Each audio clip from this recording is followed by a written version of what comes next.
I thought I was resurrecting my brother, but something else came through.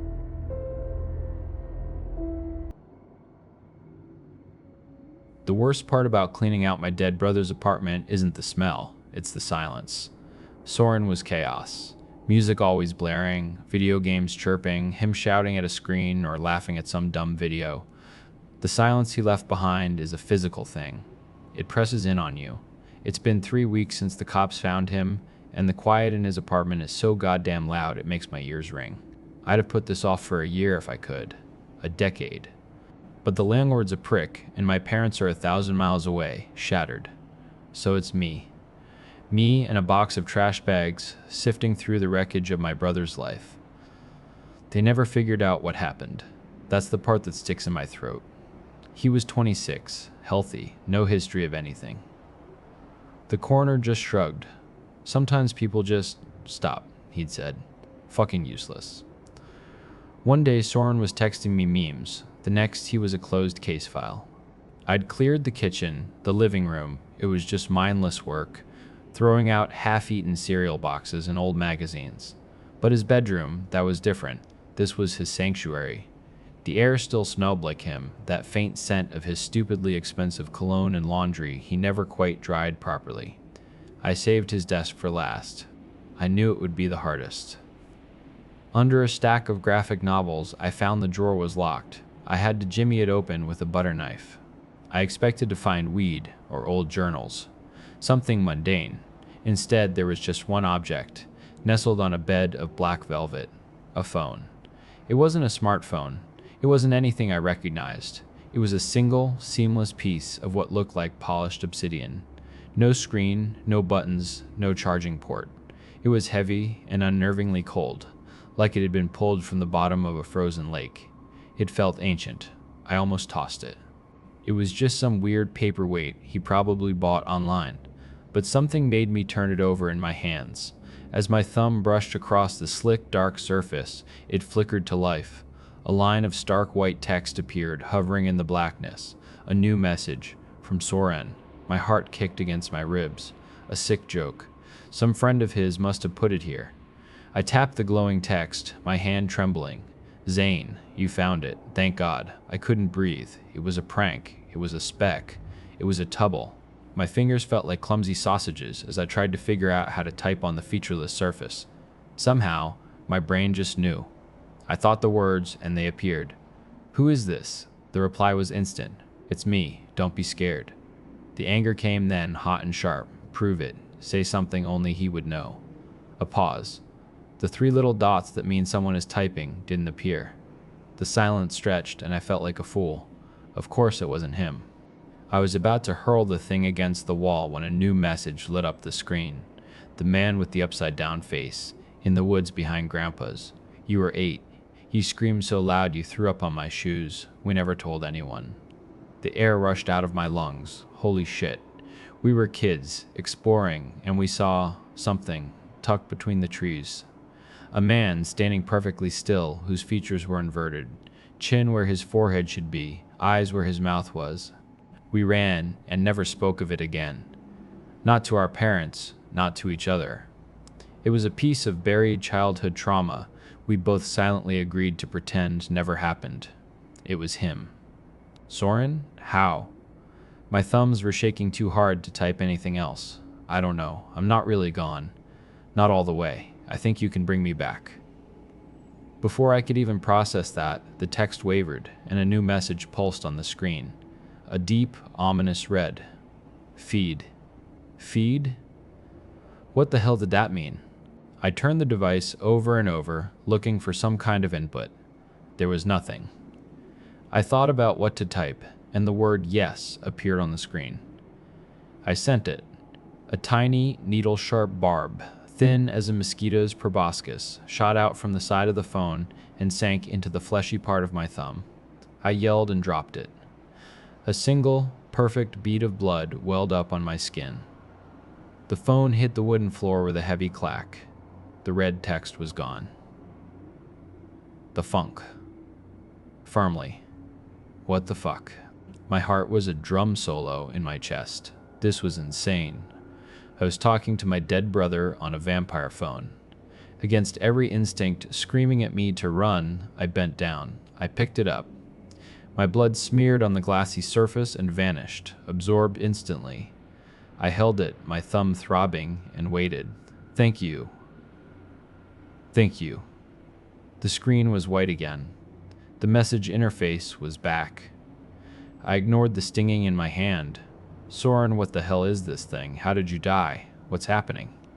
I don't remember everything. It's broken up. Like a bad dream. But talking to you, it helps. It makes things clearer. Please, Zane. Don't stop. It's so dark here. Tell me what to do. Just keep talking. Ask me things. Every time we talk, I feel more here. So we texted. For what felt like hours, I sat on his bedroom floor, asking him every question I could think of. About his job, about the girl he was seeing, about our childhood.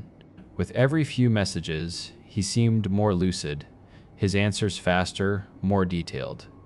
He remembered our dog's name. He remembered the time I crashed our dad's car and he took the blame. It was him. It was my brother. And every few minutes, the screen would flash red. FEED. Each time, I let the barb pierce my skin. I alternated hands, my palms and fingers becoming a mess of tiny, bleeding punctures. The wounds didn't heal right. They didn't scab over. They turned a bruised, purplish black, like the blood beneath the skin had died. I didn't care.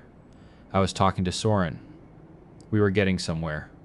He was remembering the day he died. He'd been feeling sick, he said. A weird coldness in his chest. He'd laid down for a nap, and then nothing. Just darkness. Until I opened the phone. Then the final prompt appeared. It was different. Consume. I hesitated. My hands were raw, aching. A part of my brain, the rational part that had been drowned out by grief and hope, started screaming. What was I doing? Powering some unholy artifact with my own blood to talk to a ghost? This is how horror movies start. I set the phone down on the floor. The screen started flashing. Message after message from Soren began piling up, but I couldn't read them. The red prompt blocked them. It pulsed, faster now, like a heartbeat. Then I heard it. Not a sound in the room, but a voice inside my head. Faint, distant, full of static. Zane, are you there? Soren's voice. I'm here, I whispered to the empty room. I'm here, man. It's working. Holy shit, it's working. I can feel it. You're pulling me back. Where are you, Soren? What do I do? I don't know. It's all unraveling. The dark.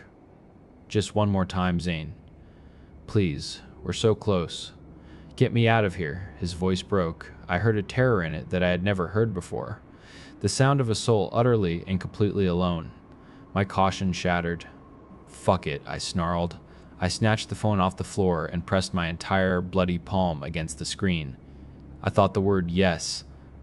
The pain wasn't a prick this time. It was a violation. The phone grew impossibly hot, searing the flesh of my hand. A guttural mechanical grinding echoed from inside it, and the entire device began to vibrate violently. Steam hissed off its surface. I ripped my hand away, crying out, and threw the phone to the middle of the room. The screen wasn't red anymore. It was a swirling vortex of black and crimson. The lights in the bedroom flickered, buzzed, and then died. The glow from the street lights outside my window vanished, plunging the room into absolute, suffocating darkness. The only light left in the universe was the angry, pulsing glow from the phone. It vibrated faster and faster, a high-pitched whine building until I had to cover my ears. The air grew frigid, my breath pluming in front of my face. I scrambled backwards, pressing myself into the corner of the room, unable to look away. Then, with a sound like 1,000 panes of glass shattering at once, the phone exploded. The light was gone. Total blackness. Total silence. I felt a sudden drop in pressure, a wave of cold that was so intense it felt like drowning. It washed over me, through me, a chilling, incorporeal tide that seemed to suck all the warmth from my bones. And a voice whispered, not in the room, but directly between my ears. You did it. Soren's voice. But it was wrong. It was layered, harmonized with something else. Something dry and ancient, a rustling, clicking sound, like autumn leaves skittering across pavement. We couldn't have done it without you. I tried to scream, but my throat was locked in ice. I couldn't move a muscle. I was a statue carved from fear.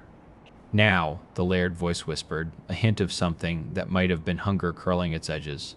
All that's left is to find my body. The lights flickered back on. The room was exactly as I'd left it. The boxes, the clothes, the desk with its drawer hanging open. But the phone was gone. In its place, a small scorch mark was burned into the hardwood floor, and on top of it, a tiny pile of glittering, black dust. My brother might be back from whatever hell he was in, but I know, with a certainty that has settled deep and cold in my gut, that he didn't come back alone.